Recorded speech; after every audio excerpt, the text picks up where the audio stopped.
Hello, everyone. Thank you for joining us. We are waiting for a few more people to be joining us, so we're going to wait maybe another minute or so to get as many people as we can in the session.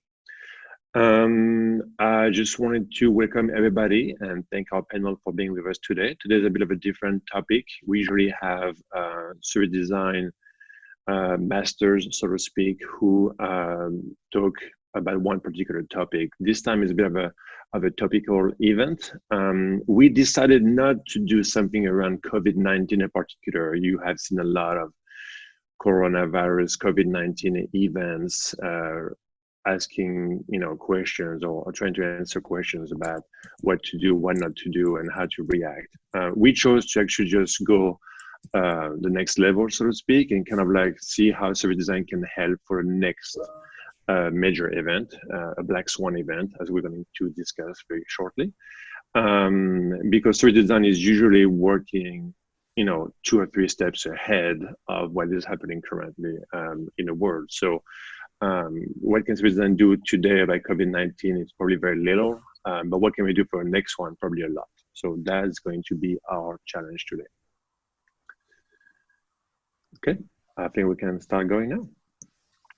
So as always, thank you to our sponsors, Slalom, and actually we have 2 our panel members today who are actually from Slalom, St. Louis and Toronto, and as well as Precocity, who is helping us putting this session together through this Zoom meeting. So always thank you to those sponsors who are allowing us to do this. Very quickly, this is Service Design Network Dallas chapter. So I am Greg Lacluffy, and we're going to have Brendan E.B. Ward and Christopher Roberts and Brenda Plink. We have been doing this for a couple of years now, and we are doing these virtual events currently because of the current situation. Today is May 12th. I just wanted to point out the fact that all the events are recorded on YouTube. So do a very quick search for YouTube Service Design Network Dallas chapter. I believe that there will be a link in the chat room that you can access to. There are currently 2 sessions you can watch. We had the wonderful Mark Stickdorn on April 21st. You can watch the entire very long session. It was over an hour and a half. Last week, we also had the education panel with the next generation service designer, which was very fruitful to the point that we actually had to schedule a second session to address portfolio question. And we'll have Mark Fontaine, and we'll discuss that later. So you can watch all this on YouTube. Quick reminder, so we had Mark Stickdorn a couple of weeks ago. We will have Adam St. John Lawrence on May 19, talking most likely about facilitation, the dark art of facilitation. We will have Jim Kalbach on June 2nd, talking about mapping experiences. And we will have Andy Pauline on June 25th, talking mostly about the business of service design, how to sell service design, and so on and so forth. So looking forward to those 4 masters of service design for sure. Today, we actually have a special event, so Strategic Foresight, the Black Swan events, and I will introduce our panel right now. And I was just saying, we'll have part 2 of the education panel we had last week on June 9th with Mark Fontaine. We'll address more specific questions around how to build a portfolio for service design and how to manage your career and so on and so on. This is an open Q&A. So I will ask a question to the panel. So it's quite simple. We will have Lee online, who's going to be moderating the chat room for the next hour. He's going to be kind of like listening to you guys. In the past, we had a lot of activity in the chat room. A lot of you guys are talking to each other and interacting with each other, which is wonderful. But to make it easy for Lee, please make it obvious that your question is for the panel. So whatever you do, just do question to panel or something, so he can get those. We usually have dozens of questions, and we usually have time for maybe like 4 or 5. We'll try to go as quick as possible, but please introduce yourself in the chat room. Tell us who you are, where you're from. It's always fun for us to see people from Japan or Russia to be part of this. But when you have a specific question for a specific person on the panel or for the whole panel, just make it easy for him and just let him know this is a question for the panel. Cool. Today, we're going to be talking about Black Swan events and how they interact with service design. How can service design help with Black Swan events? So I'm gonna give you a really quick introduction because I'm not making the assumption, but you know that the Black Swan event is. So what's the Black Swan event? So back in 2007, Nassim Taleb wrote this book that has been very influential for a lot of people. And we're going to be discussing this as a whole today. We don't spend too much time on that book. If you want to read it, it's on Amazon. You can find it very easily. It's a great book. I read it several years ago. I probably should be reading again. But the idea is that a black swan is an extremely rare event, not always negative, and we're going to discuss about this, with profound and unexpected consequences. It cannot be predicted beforehand. A black swan event can cause catastrophic damages to an economy, and because it cannot be predicted, can only be prepared for by building robust systems. And this is why we're here. This is exactly what service design does. We are here to build robust systems for companies to be better prepared for whatever comes next. Here are some examples of black swan events. The rise of the internet, the US housing market crisis of 2008, the dot-com bubble of 2001, terrorist attack of September 11, the dissolution of the Soviet Union was also a black swan event. And so is the rise of the personal computer, which is not a negative event, but it was definitely a major disruption for many industries. And of course, COVID-19 of 2020, there are some discussion around, is COVID-19 a true black swan event? There is a lot of contextual information around that. Some people say that it could have been prepared, it could have been predicted. We're not going to be delving into this right now, but what we just went through has been a major crisis that a lot of companies are suffering through.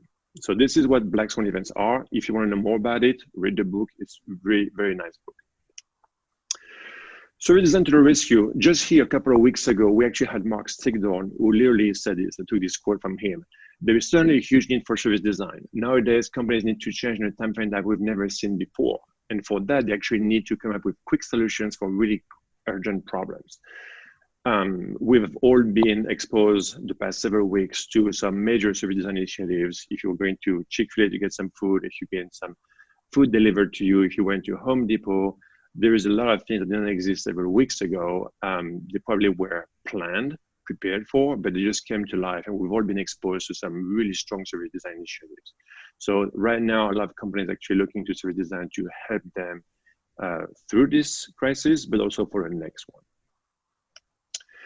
So how can service design prepare businesses against black swan events? Service design can help identify, plan, prototype, pilot, and orchestrate viable solutions to many potential environmental disruptions. This is why service design is so hot right now, is because a lot of these things can be done in a controlled environment with very little disruption for the rest of the company. Unfortunately, many companies and governments fail to prepare. This is the list I've compiled from several financial outlets. This is the list of companies who have filed bankruptcy, who are filing bankruptcies, or will very soon file bankruptcy. It's a very sad list, obviously. I want to look at Uber first. Uber's main line of business, transportation, has been on 80% of the world. Asia, Europe, and North America has been completely, dramatic decrease of traffic. But they also had a different line of business, Uber Eats, who's been up at least 50%. So they are not on this list because they were prepared somehow. They diversified the services to actually be, still relevant in the day and age. I also want to point out to Nordstrom, who's on this list, unfortunately, but they have been doing tremendous amount of work in the service design space. They have done a lot of effort into curbside pickup, in-store pickup, online experience. They've done a lot of work. It's unfortunate that they're on this list currently because eventually the malls did close and they were not able to deploy those service IDs. Also, as you can see, I don't know if you heard the CEO of Boeing said that most likely one major airline will shut down over this crisis. He didn't say who or how major it is, but obviously airlines have been majorly disrupted, being the only line of communication. I also want to point out that some of the people on this list, like Revlon, for example, have been in trouble for quite some time. Revlon, for example, was losing some major market shares last year. And obviously the past several months, they have struggled to sell beauty products, makeup, hair products, and so on and so forth. Also, for example, Frontier Communications, that has a $17 billion debt that they're struggling to restructure. This is not going to help them either. So the idea here is that the writing was on the wall for a lot of those companies. Could they have been better prepared to face this crisis? We don't know. But this is a lesson to be learned for a lot of companies who have been, thinking about transformation and digital experience, who have chosen not to, are not able to do it, and now it's becoming the forefront of their initiatives because they have got to be ready for the next Black Swan event. For example, I don't know if anyone remember seeing the Bill Gates TED Talk of 2015. If you have a chance, go ahead and watch it on YouTube. It takes, I think it's like 14 minutes. And it was titled, "The Next Outbreak, We're Not Ready." It's actually kind of chilly to actually see him 5 years ago basically depict what we just lived through to the dot. So definitely people were thinking about this. People were thinking about being prepared about it. And most importantly, Bill Gates led us some really clear, feasible, and impactful solutions that could have been enacted and deployed today that would have saved thousands of lives. But it wasn't done. A lot of people agreed with him all over the world, but unfortunately, a lot of companies have found themselves not being prepared for it. So today's agenda, we're going to have a very quick introduction to trends forecasting. We're going to get to know our expert. We're going to ask them some very important questions to know who they are and what is their point of view on service design and futurism. And then we'll talk on a strategic level about service design and Black Swan events. On a tactical level, more of the tools, methodology, and what you can do. Maybe some practical examples that our panel can share with us. And then we'll jump directly into open Q&A where you'll be able to ask direct questions to the panel. So very quick, again, not assuming that everybody on this call can actually relate to futurism. I might give some very quick examples about forecasting, trending, futuring. For example, I'm sure everybody has seen this hype cycle or trend forecast.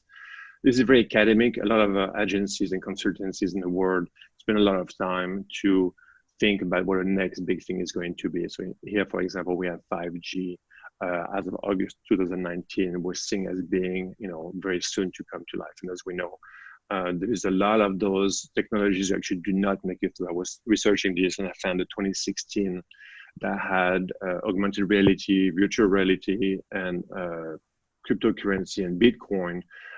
They were supposed to be the next big thing, and they're still very much fringe technology to this day. So those are trending, forecasting, hype cycles that informs us, service designer, to actually talk to our clients about potential emerging technologies.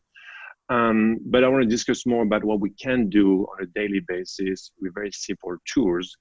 For example, this is something I use. This is actually an example I have from one of our clients that is called a future scone. So this is something that's very easy to do that can be done in 20 minutes with your team or a couple of hours with the C-suite level people. That basically you get to decide different horizons, right? So the first couple of years, horizon 1, horizon 2 will be 5 years from now, horizon 3 will be up to 10 years from now, and then the final one. It's usually the tactical decision. What are we going to build? What kind of tools? What are we going to be doing the next couple of years? And then more the strategic level, what are the main initiatives we're going to be doing the next 5 years? And then it goes to the vision. What do we want to do for the next 10 years and so on and so forth, right? And then you basically map it out with your team of what is probable. So for example, we have currently these sales coverage and incentives. We are almost 100% sure we're going to be able to do this year because we are currently working on that. So it's very highly probable. And then you start realizing as a team that, for example, this item, bidding enhancements, is not going to be done next couple of years, probably more like 5 years from now, which is usually a surprise to a lot of people in the room who are just not expecting that answer. Not only that, it's been pushed out on the time scale, but it's also now more on the 60% plausible, we may not be able to do this at all. So this is a very simple exercise you can do with your team to kind of like have a visualization of the space-time continuum, so to speak, of what your project or your projects were going to look like. And maybe Tamarah and Gassia can talk about this later on, but it's a very simple exercise you can do. It's a very quick activity, and it will give you a really quick idea of what your impediments are and your interdependency for two different initiatives. If this, digital experience is not going to be happening in the next 5 years, you know that you are wide open. If a Black Swan event happens in the next 5 years, you are not prepared at all to have, an outlet beside the physical experience. So that was a quick introduction. Today, we're going to have Gassia Salibian, who is out of San Francisco and is a consultant for a company called Future-Proof. She's also a colleague of mine of the Service Design Network. She's a board member of the global chapter team. We also have Tamarah, Usher, who is the lead of strategy operations from Slalom Consulting in St. Louis. On the other side, it's not really the other side, but like on the practitioner design side of it, we have Darren Schisler of the experience design in Slalom, Toronto. And we also have Brandon Ward, who is the director of experience for Precocity. He's also teaching service design at SMU here in Dallas. So this is our panel. And because I want you to get to know them, we're going to ask them a few questions. Are you guys ready? I think they are. All right. So I don't know if Gassia was able to join us. I know she was having some difficulties earlier.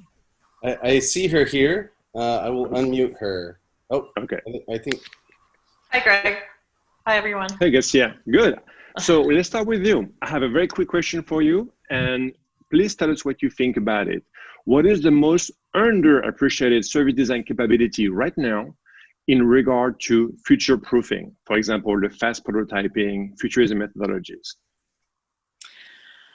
Yeah, the tool that seems to be kind of right in service design's wheelhouse and very helpful in future casting is creating a future service experience and using some sort of journey map or even a service blueprint to tell that story of the future customer's experience and really bringing that to life.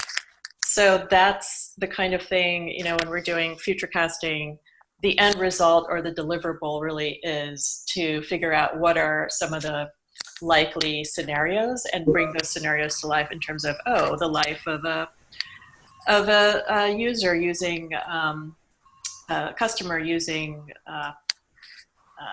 automated mobility service, self-driving cars, for example. How is their day, the day of the life of that user, going to be different? And then identifying opportunities where the company can develop services to enable that experience. So that's what I would say. I mean, it's really simple, but journey mapping and storytelling are the two things that are really, really helpful in making something that seems so vague and far away and unpredictable really come to life and make it concrete and real. And, oh, this is what your business can do to enable it. So that's what So usually the journey maps, as you say, obviously we do this for a living, so it's very like, myopic. This is what's happening in a hospital for nurses, right?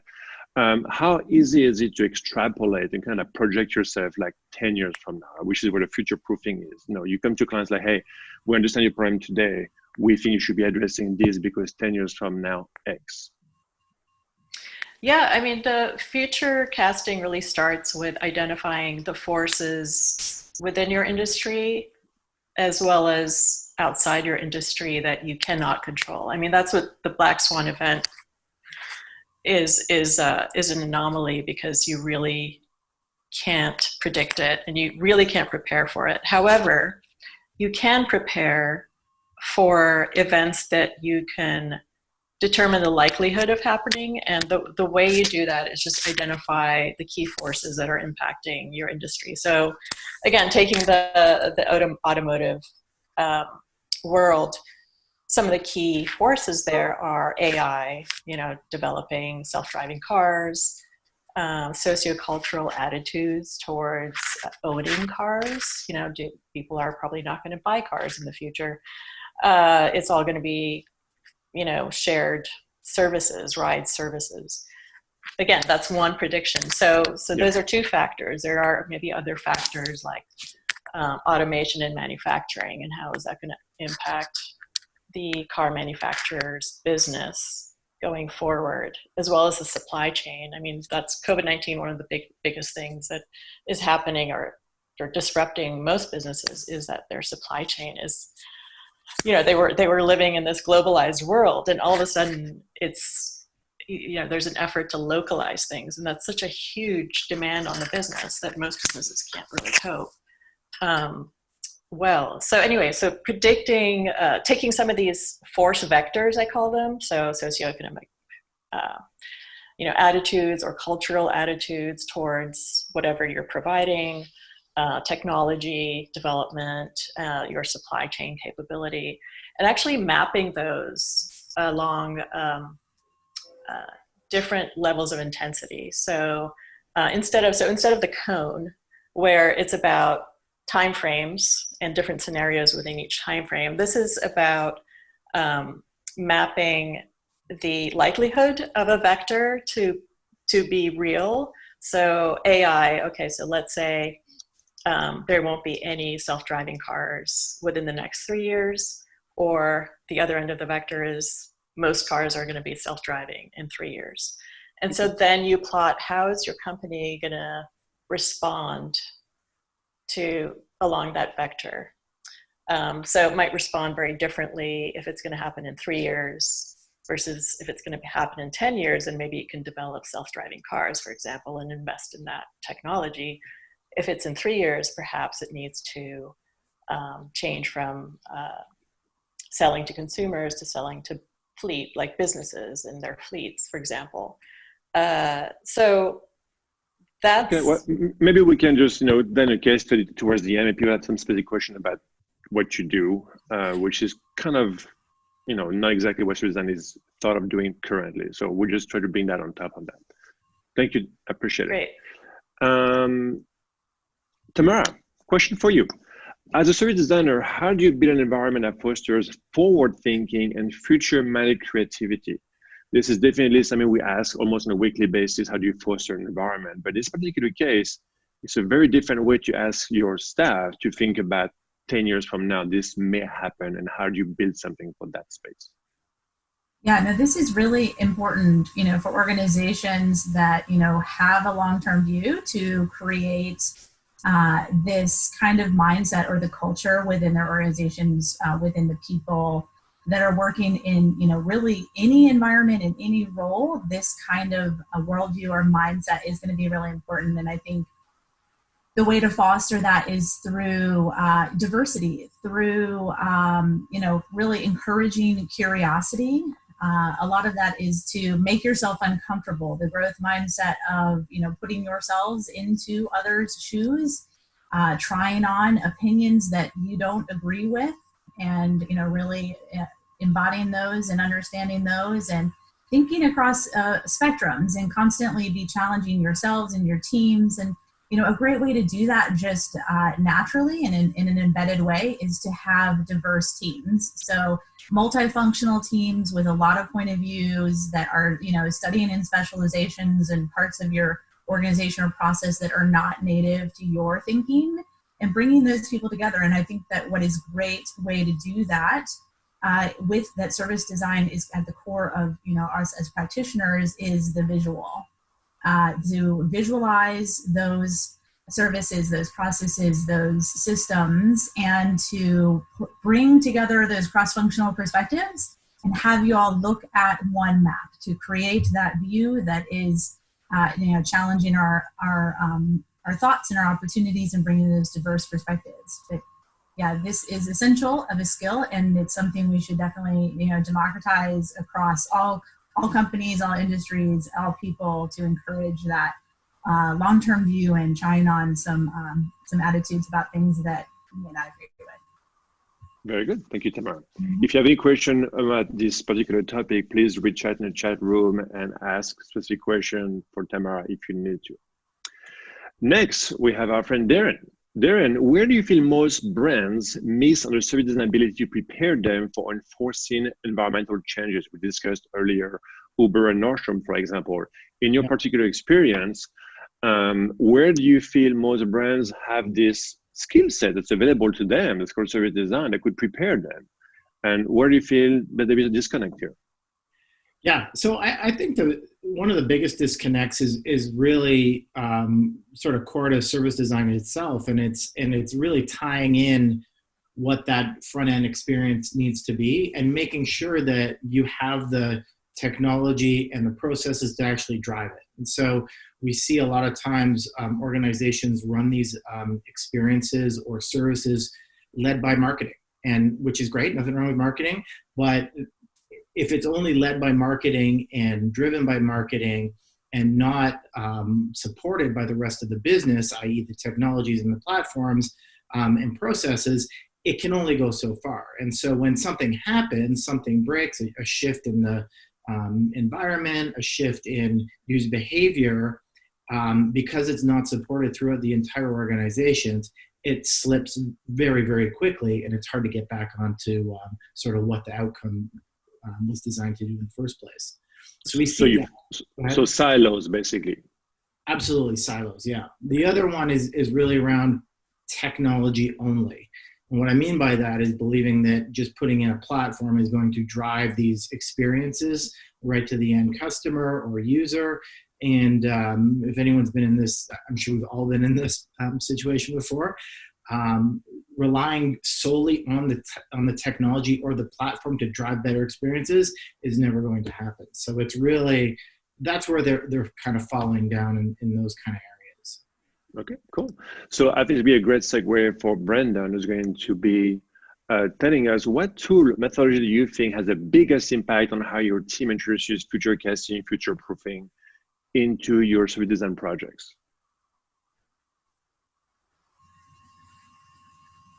We can hear you, Brendan. Thank you. I love this question. It is a kind of a hard one to pick one, because service design by its nature encompasses so many different types of tools. You have lots of different tools for very specific jobs, if you will, and use the right tool for the right job. That said, we did a workshop. There's a meetup here in Dallas called Big Foresight, and they're all about futurism and future thinking. And we did a really fun workshop a month or so ago, I guess it was a couple of months ago, where it was the future of crime. And we used various tools to figure out, we put on our black hats and tried to figure out what does the future of crime look like. And of course, you do that as an exercise to try to understand, okay, if that's what crime's going to look like in 10, 20, 30 years, what are the things we need to do now to prevent that from happening? So the idea of flipping the conversation, right? Thinking of a black swan event, what if? I love science fiction. It's a I'm a big fan, but also things like Black Mirror and Upload and Twilight Zone and sci-fi writers like Neil Stephenson. These things, they posit these questions and they make us stretch, they make us think. So I think using existing kind of futurism that's out there is a big tool. Then you can fold into that role play. Right, it's a fun thing to do, but it also gets you thinking. When you put yourself in a role, then you start to think a certain way and talk a certain way, and all of a sudden you get a room full of people who are invested in a role in something that's taking place in the near future or the far future. All of a sudden you're saying things and doing things that you wouldn't have done if you just had your own hat on, because you can't do user interviews of people 5, 10, 15 years in the future. So you have to rely on kind of a group of people to think that way. So improv is a really big tool to do that. I'm a huge believer in applied improvisation. And it's part of the curriculum that I teach, right? It's getting to think outside yourself, getting to adopt a character and play through a role, say what that character would say, and think what they would think is going to help you to try to craft these things. And then, of course, there are standard tools like journey maps and service blueprints for current state. And I know they're not necessarily supposed to be used this way, but sometimes it's interesting in very specific occasions to create future state journey maps and future state service blueprints. What do we want our service blueprint to look like? What do we want our customer's journey to look like? And by kind of forecasting that, you can maybe back into some of the opportunities that are unveiled. Well, okay, if that's what we want, how do we get there? And now you can plan for specific events and specific things. Yeah. So that's a great segue to how we're going to actually talk about those Black Swan events. And we're going to start the first topic. So I have Gassia and Tamarah here as, the leaders, but obviously both Darren and Brendan, you can chime in anytime you want. But can you really prepare for the unexpected? And is there really such a thing as future proofing? I don't know if Gassia is here, but Tamarah, you can start if you want. Sure thing. So, just by nature of the definition, it's unpredictable, right? It's not anything you can prepare for. I would, though, say that the thing that you can do is incorporate some noise and some challenge to your adaptation ability. So as an organization or as an individual, look to future-proof. You're really looking to build that resiliency, as Nassim talks about, that robustness, or I really like his follow-up to Black Swan, anti-fragile. But you can really start to diversify, like you mentioned with Uber and Uber Eats. You can create some adaptability within your organization. Another thing that I really enjoyed is the concept of AQ. So this is an adaptability quotient, kind of like IQ or EQ, that there is a natural ability that you might have or that you can develop over time to adapt, to encourage change, to have good attitudes about change, and to really adapt to that. And if you have a culture and an organization of individuals that are adaptable, that you can really start to pivot, and you can create those opportunities when you need them to stretch and pivot quickly, to diversify and create some redundancies in the way that is healthy, as opposed to the kind of world of efficiencies and hyper optimize everything cost savings that we have created, has created that fragility. And so in order to future proof, you really want to look to your organization's structures, as well as how you've created those redundancies. Very good. Gassia, are you able to join us? Yeah. Yes. Okay. Do you have anything to add to this? Yeah, I think one thing that service design is thought of as doing is helping you design the future of your business by manipulating all the factors that you can control. And when it comes to the unexpected, and what future casting sort of methods help you do, is designing the future of your business by really hedging your bets on how your business is or should react to the forces that you cannot control. So some of the great ways you can do that is to identify how to mitigate risk in your business. So risk management comes into play a lot with future proofing.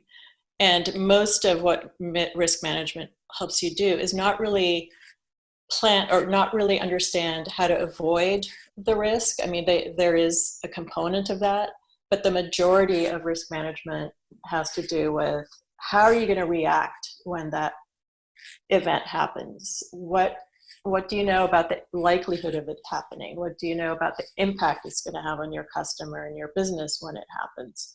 And taking all those factors together, identifying some key things that you can do right away to react really well when those risks actually happen. Very good. So I'm going to jump to the next topic. It's already 30 minutes in. Let me see what both Brendan and Darren can say. So how can service designers include this strategic foresight we just discussed into the creative framework? So we talked about the futures, cones, axis of uncertainty. How do you, design practitioners, include those into the work you do? We kind of touched up a little bit earlier, but tell us more about it. I don't know who wants to go first. Brendan? Darren? Oh yeah, sure, I can go. So how do service designers include strategic foresight into their creative framework? I think Brendan really hit on it quite nicely around the idea of kind of getting out of your own mindset and kind of putting on a role. And when I look at those things, I think that the biggest power that we have is this idea of rapid prototyping and playing out a scenario and scenario mapping and things like that. And so when we look at what may happen, I mean, we can play that game all day. I don't know if we can 100% predict the future, of course, but we can be ready for it. And building that culture in an organization where we're able to pivot quickly because we're used to it. I mean, I look at any kind of industry, if we look at retail, if we look at what's happening today and, services like restaurants and things like that. I mean, some of them have pivoted rather quickly. Some of them, like your list in the beginning, have not. But I think it's the ones that really can look at or really have a culture of change, and that culture that allows them to prototype rapidly, test, and iterate over time. We see a lot of organizations do the first part, prototype quickly, put it into production, and then leave it. And they don't get the feedback, they don't get the data to pivot or to modify, and so over time it just goes stale, and then they just kind of atrophy in place. So I think building that culture where designers and strategists can prototype rapidly on any kind of future scenario, put it into place, see how it reacts, and then pivot over time are the ones that are going to do quite well in things like this. Cool. That's awesome. And if I could chime in there as well, one of the things that we can't do, right, is predict the future. And so we're like you said, we're future proofing. We're not what's the word? We're not trying to predict what's going to happen, right? We're trying to account for things that might happen. So in that regard, I think product planning and product management, project management play a key role in what we can do. We can take service design tools and apply them to other jobs as well. One of the ways we've done this is using the cupcake, birthday cake, wedding cake planning metaphor for when taking on a project. And we've found incredible success with stakeholders in that because, so we're a consultancy. So we'll have somebody come to us and they say, we've got this grand, amazing concept that we need you to design and build for us. And we'll go, great, tell us all about it. So they tell us what their problems are, what their needs are, et cetera. And then they'll have a laundry list of things that they want us to design and build. And they'll say, sometimes it's, hey, we've used Jira for years. Well, we've got a better idea. We just need to do everything Jira does and then these 100 things. Well, how many years did it take to build Jira, right? I can't build that for you in a year. I don't care how many people, well, maybe we can if we had like 1,000 devs or something, but we can't also, 9 women can't birth a baby in 1 month. So it's about taking the thing that you can see, that you need, and doing that right now. Darren said in that rapid prototype, rapidly prototype it, build it, ship it, get that out there, get that little thing out there. That birthday cake then is that thing we're pretty sure we want this, we're pretty sure this is important, but we're not going to attack that right now because we're not 100% sure this is exactly what we need. And then that wedding cake, that's that grand ultimate vision, but by the time we get there, it may have completely shifted. So this is where that agile methodology comes into place, right? The notion that if I shoot an arrow at a fixed target, in a waterfall world, if that target moves, my arrow just misses. But in an agile world, as the target moves, the arrow is kind of like a heat-seeking missile and it can find it. So we don't need to predict the future. We just need to bite off what we can predict and we do know now, and then build in systems that can prepare for those things that we don't know, but we think we know. Yep, very good. So the last topic is usually we try to be very practical and very applied service design, right? So I know this is kind of tricky because usually I personally cannot discuss any of the work I do with my clients. I'm guessing both, Darren and Brandon probably can discuss. But do you have any specific example you want to tell us about how you were able to build a system or product or services through this lens we've just been discussing? Who wants to start? Tamarah, you sound excited about this. Always. Well, no, so I did say that one of my favorite tools is the Futures Wheel. And this is where, you look at some of those, trends or specifics that might occur. You blend them together in unique ways to, really explore, what does that world look like when all of these things might be true, and then you look at implications. So if this signal, as we call them, signals from the future, are things that are occurring today, but they're very weak in nature, the weak signals. If they continue and they amplify, what are the implications of that 3 to 5 years from now?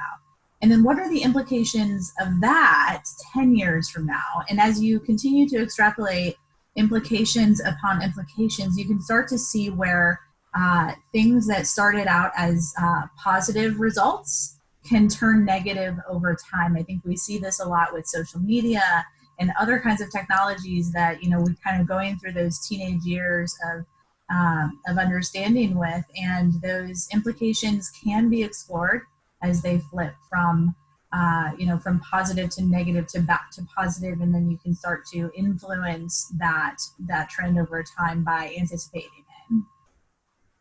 That's certainly one that I am excited about. Good. Gassia, do you have another one? Yeah, one project I'm working on now, the client is a lighting manufacturer, but they were used to selling to businesses, so hospitality and commercial lighting. And obviously the floor dropped from underneath them with this COVID-19. Nobody's buying from hotels or even offices. So I'm helping them shift to direct to consumer. And it's really taking what they already do really well, their core capabilities, and just understanding what are the smallest shifts you can do, whether it's brand messaging, to shift your brand voice to, instead of talking to businesses, to talking to consumers, to your sales channels, talking to buyers of large commercial entities, to maybe talking to interior designers that have channels on YouTube who influence consumers. So those are the kinds of ideas we are working on. We're starting with research, obviously, with their benchmarking kind of their peers that serve direct-to-consumer, but then also trying to understand what is the least or the fastest path to their success in becoming a direct-to-consume. I have some other examples, but I can hold out. I'm sure. Maybe we have time after. Darren, do you have a case study or a client story you want to tell us about? Yeah, I don't. Like you said, we can't talk a lot about our clients' work, but just some things that we're seeing, especially in areas like in retail and things like that. And this is kind of a really interesting time because a lot of organizations that haven't embraced this idea of prototyping and future casting have been thrown into something, and out of pure survival have just kind of done whatever they could to keep the lights on. And so what's interesting about that is it's allowed them to pivot so quickly, test and iterate, because they have no other options. So it's super exciting on one hand. I wouldn't say it's a great scenario, but on the one hand, because they have to do it, they're kind of building that muscle. And so we see things like big retailers with buying online, picking up, curbside pickup and things like that. So it's going to be really interesting to see how a lot of those new services that have come out of this will stick around. And we have customers here that are not doing a great job with it, but they're iterating, they're learning from data, they're implementing new processes to get better at their services. So just by default, these are the things they're falling into. So I think what's going to happen is not only are we going to see a lot more service design opportunities out there, but we're also going to see a lot of things that have come out of this that are really going to enhance businesses in a really positive way and kind of change the face of retail as it is today, and using new technologies and data. So that's a really exciting thing as well. I look at organizations like Airbnb, which I think the story's great. I'm not too sure how they're doing as an organization. I'm sure not great. But if you look at that, where everybody kind of stopped traveling and staying other than in their homes, huge loss of revenue. But the pivot that they've made around the experience itself, so being able to dial in and signing up for, I read about one around cooking classes in Italy. The idea that the core of that business has been come to a different place and really learn from the locals, and they've been able to pivot that digitally, which is really exciting. So we're starting to see a lot of those things there, which again I believe will just get better and better over time and become part of their core offerings. So I think we're seeing some pretty interesting things, and as an optimist, I like it. It kind of gets me excited about all that kind of stuff. Good. And as we said earlier, a lot of people actually have been exposed to service design for the first time, especially here in North America. In Europe and Asia has been around, but like here, you've been to Home Depot, you've seen it. You've been to Chipotle, you've seen it. This is new to a lot of people to hear. So that's going to be much easier for us to go to a company and say, hey, you should have been doing this 6 months ago. You didn't. It's okay, but let's do it now. Yeah, and putting a process around it rather than just kind of pure scrambling for survival is going to be great. A lot of these organizations have fallen into this by default because they had to. Maybe they don't know what to call it. But I think having a process where we can do it over and over and over again with results every time is a very exciting proposition. Brendan, do you want to? We're going to wrap it up pretty quick. I think we have a couple of questions, but let's see if you have any really case study or some examples to discuss before we jump into a question. Yeah, I mean, the first one that pops to mind is for it's a global company. Probably, I think they're in the Fortune 10, and they wanted to transform how they worked with their clients. So, hundreds of thousands of employees working with, 1 million plus clients, and they wanted to transform that. And so first we had to understand what was the current state. So we did all your traditional service blueprinting, service journey maps. We did stakeholder interviews. We did contextual interviews. We did other interviews where we talked to large groups of people, which we hated, but for various reasons, they wouldn't let us talk to any of their customers. So we had to talk to current employees who used to be customers. And it was frustrating. So we did every little thing we could to break those down into small groups, talk one-on-one as much as possible. But what came out of that was your standard journey map. Here's what happens and everything. And when this particular organization is partner-based, and so you can have different silos working on the same project at the same time. They may or may not know. And even if they do know, they're technically competing against one another. So we discovered that there were other initiatives going on similar to ours. And so, the partner in charge of what we were doing said, what can we do to help people understand that we did this right and we actually know what the problems are and we actually know how to solve them? We did what Darren did. We rapidly prototyped some stuff. We gave them something to play with, but that wasn't quite enough. And that's where some of these hypothetical or future state journey maps came in. And they weren't even journey maps. They were technically marketing websites, but it was journey map content presented in sort of is an interesting way. We'd never done one before, but basically it was a tool for executives to travel around the world and show it to other executives and say, imagine a world where. And because we had all the data, because we had all the research, we had all the traditional stuff done, when they showed this kind of markety website, if you will, to the different stakeholders, they could answer all their questions, but the story that it told was true and real and resonant, and people got a sense of excitement about, are we building this? Can we build this? When can we have it? And can it be yesterday? And it was that kind of emotion, that emotional concept, because, data, changes minds, but stories change hearts. And so the two married together in this kind of future state story helped the entire global organization get on the same page, buy into this initiative, and then move forward with it. Still don't think it's done yet because it's a really big deal, but that was the key. It was telling that future story, helping them see the art of the possible that really resonated with those big hippos and stakeholders and what have you. So we have about 10 minutes left. So let's jump into, I have one question here. It's actually interesting because on this panel, we only have consultants, so to speak, right? So I'm going to turn into, let me see, Lee. Lee, do you have a question for us? Yes, I do have one question, Greg. This is for the whole panel, so whoever wants to answer, feel free to chime in. Right, it's a question for the panel from Matthew in St. Louis.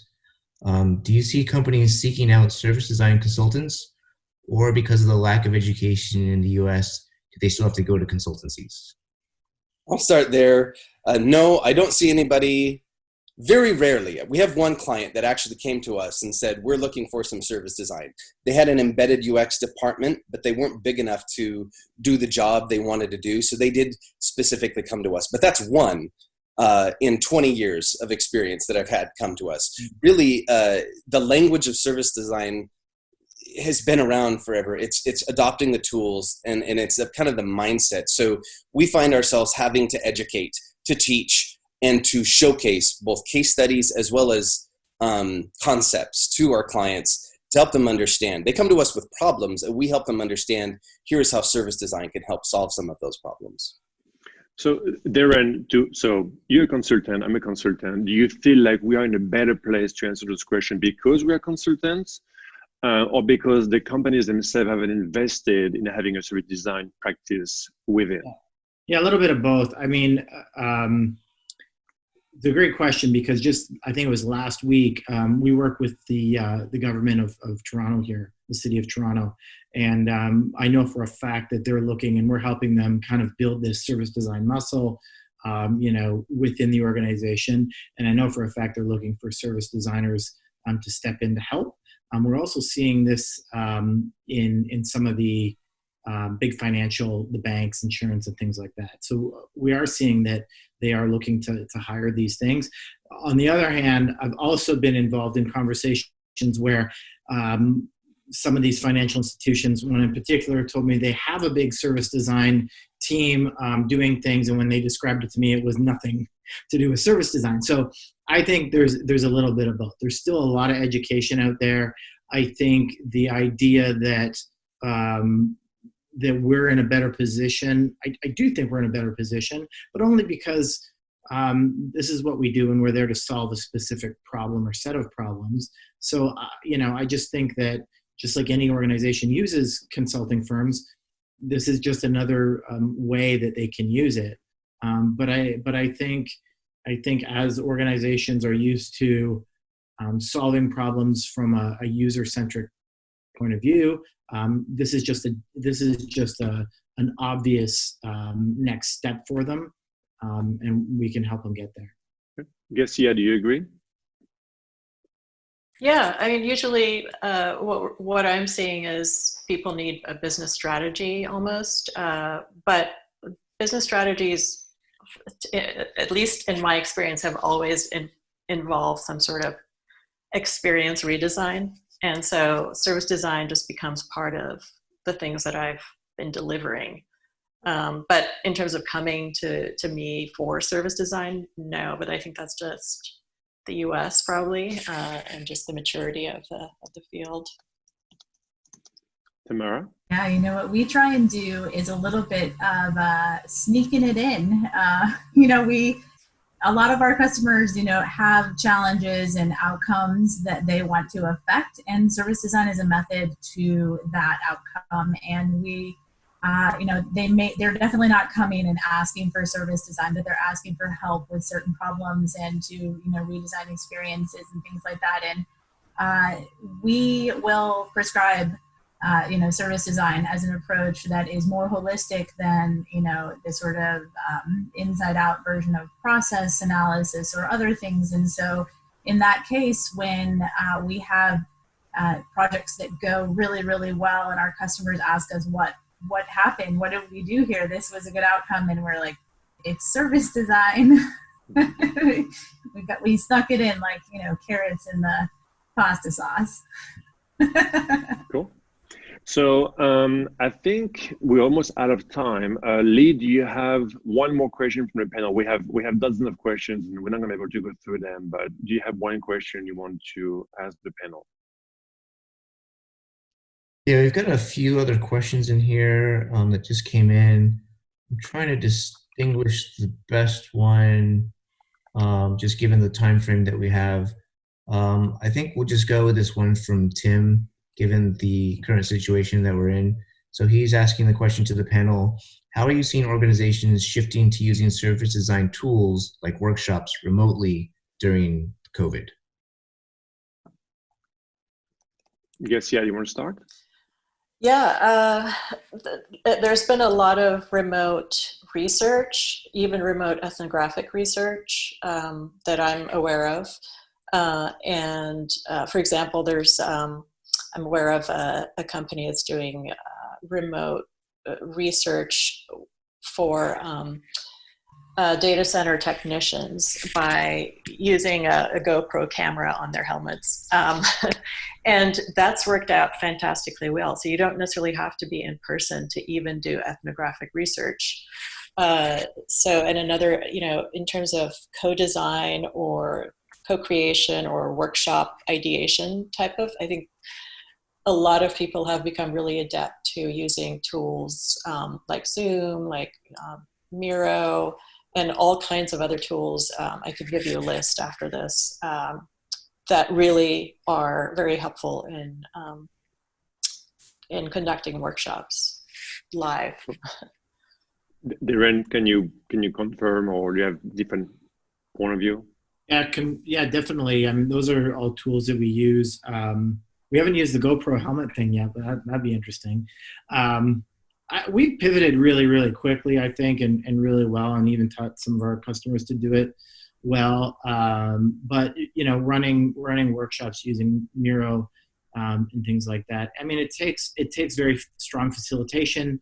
Also, we're looking at it's really hard to do a full day workshop or a multi-day workshop when you're sitting in front of a screen like this. So chopping them up into smaller packets using things like breakout rooms that they have in tools like Zoom and things like that.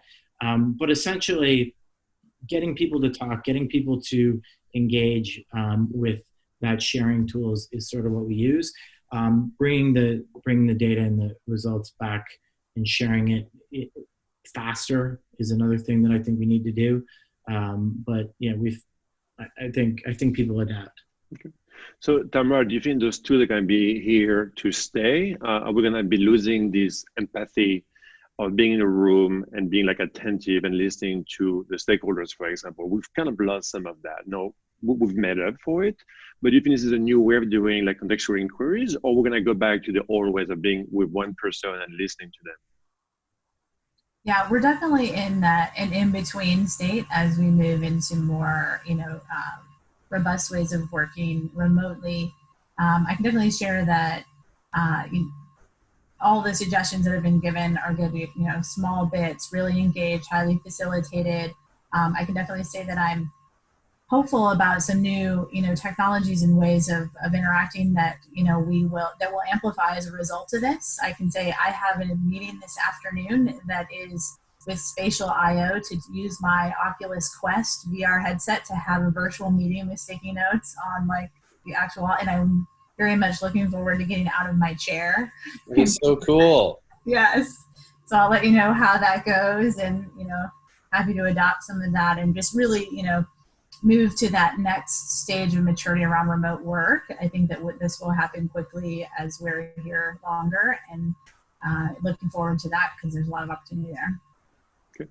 It's been 1 hour. I don't know how much time you guys have to go to different meetings or whatever. Brenda, do you want to chime in, or do we just want to wrap it up? I don't know if you guys, I want to be respectful of your time. So first of all, thank you so much for the panel. Thank all of you guys to be here and sharing your expertise and your experience and your wisdom with us.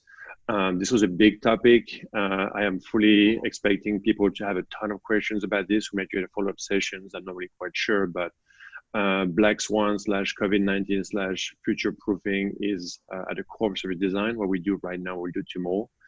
If you have a bit more time, do you want to take another question, or are you guys need to go somewhere? I have a few minutes. As to the current question, I posted a link in chat if you guys haven't seen it.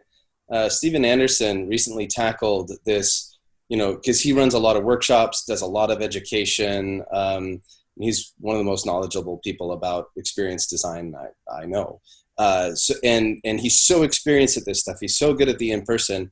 How has he transitioned to the remote stuff? So take a look at that link. He breaks it down for you in tweet-sized chunks of what he's doing, how he's tackling it, little tips and tricks, even including how to run Zoom meetings. So it's really fantastic. And really, it's just about experimentation. One of my favorite memes that I've seen is, who led the digital transformation for your company? And there's a checklist of, CEO, CIO, CTO, or COVID-19.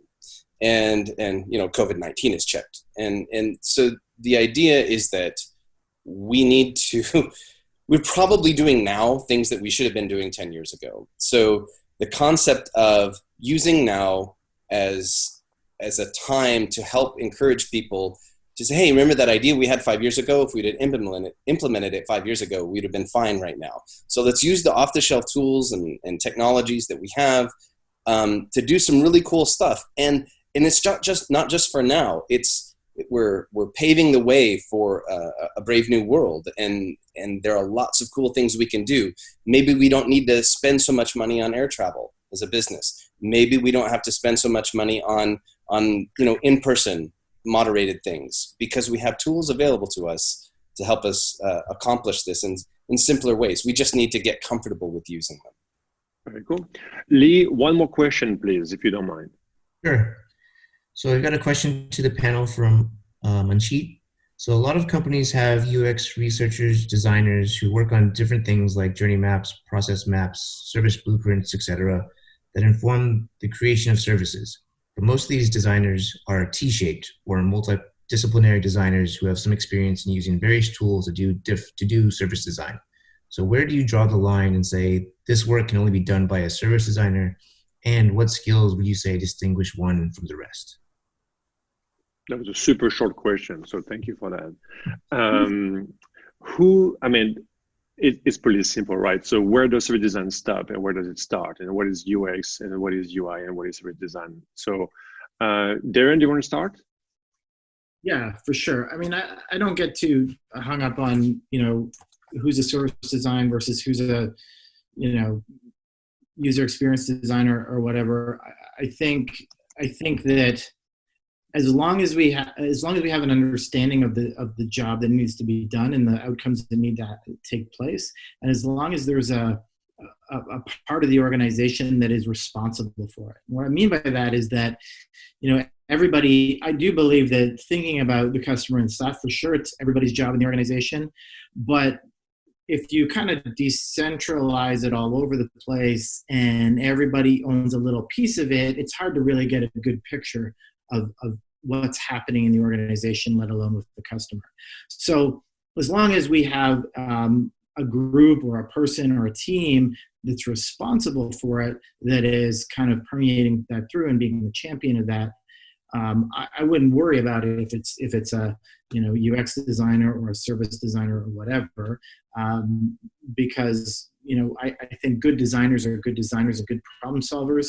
So things like the skills that you need are really those core design skills. The idea that a good researcher, good somebody that leads with empathy, using user-centered design principles, those kinds of things, and not getting wrapped up into too much tech or whatever, but just looking at it holistically from a customer or consumer point of view. That's what I would really focus on, not necessarily what a title is or what kind of designer you have. Yeah, we've been discussing this with Mark a couple of weeks ago, and definitely we have to stop labeling things. What was design thinking is service design. Everything is service design. We have to stop putting labels on things. Sure. Gassia, do you? Yeah, I was just going to say I have a slightly different opinion in that I think, I've said this to a couple people with mixed reactions, but I think if you take a UX researcher and a process mapper, you get one service designer. So that's what I would say. If you don't have a service designer, think about pairing those two functions. And I think you'll get a really good result, as opposed to using a designer. Actually, I would kind of avoid the designer, in fact. You would definitely want a researcher for the empathy and the actual journey experience description, and then you want the process mapper who really understands the details of delivery of services. So that's my... Yeah, I agree with you. And actually, this very panel right here is actually very, showing what it is. For Tamarah, actually sits in the strategy and operation practice of her office, right? She's a strategy person, she's business strategy. She does things that are not necessarily things that Darren and Brandon and myself do, right?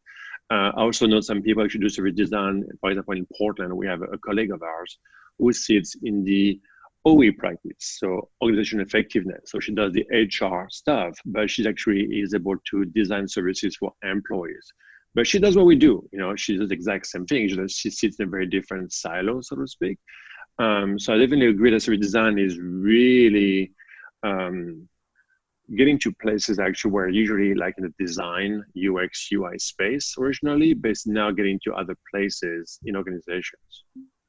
And yeah, I got something to add to that, because it's interesting you say if you pair the sort of process person with the researcher. If we look at our service design experts in our organization here in Toronto, it really falls between our strategy and operations team and our customer engagement and user experience team. So we often do pair those together to drive great results. Brandon, I think you haven't chimed in on this question yet. Yeah, so can you repeat the question for me, please? Well, the question was basically, oh, right. Where'd you the line between UX research? Yeah. So I'm one of those, right? I was a developer, became a designer, became a UX designer. Now I'm focused exclusively on that. And my name and title has changed over the years. And then Eric Flowers introduced me to service design. I was like, oh, my mind is blown. This is amazing. And I echo Darren's sentiments, really, that, as UX design, you're often in charge of of a series of experiences for silos. And the service designer of an organization can be responsible to bind or tie all of those individual silos together into a cohesive experience, if you will. So that's kind of how I see that functioning, that UX has a role and a service designer has a role, or a group of service designers, depending on the size of your organization. When you're small, I don't think the name and the title is as important as doing the work. I don't care. I mean, Lee, who has joined us, his primary role is a product owner, project manager, but we use him for user research. He's a great facilitator. He's really good at logging. And so we wear a lot of hats when we're really good at different things. And so I'm not so concerned as that. But at a larger organization where there is a lot of focus on individual roles and responsibilities, then yeah, I think it's important to have that title and to kind of own that space. But in smaller orgs, it's really about, I help craft great experiences for our customers. And then it's a Venn diagram of what everybody does. Okay, so anybody wants to add anything to this last question? I was going to throw in that, when planning your career and your moves for projects that you take and things like that, go for the nonlinear path. Like, I am always excited to talk to people that have jumped across domains and careers and are really willing to jump in the deep end and take anything on. That creates a breadth of perspective and a problem-solving ability that is really useful. The nonlinear path is the way to go. So find something to challenge yourself with that's not in your wheelhouse, and you will benefit from it greatly. Before I was doing this, I was leading data science. So you can go so many different cool directions, and it all is relevant in the end when it all matches up. Absolutely. So once again, thank you so much for all of you guys to be joining us, the attendees. First of all, we're doing this for you. And thank you for the panel. Thank you for Gassia. Thank you, Tamarah. Thank you, Darren. Thank you, Brandon. We will send maybe some extra questions to you directly. Maybe you can actually just answer those by yourself. Thank you so much again. Very quickly, I just wanted to remind the attendees that next week we'll have Adam Lawrence about facilitation. We'll have Jim Kalbach on the 2nd of June about mapping experiences. Mark Fontaine on the 9th talking about portfolio management, and Andy Pauline about the business of service design on June 25th. Again, thank you so much for having us over, and looking forward to talk to you again. Thank you so much. Thank you. Thanks, everybody. Bye. Bye.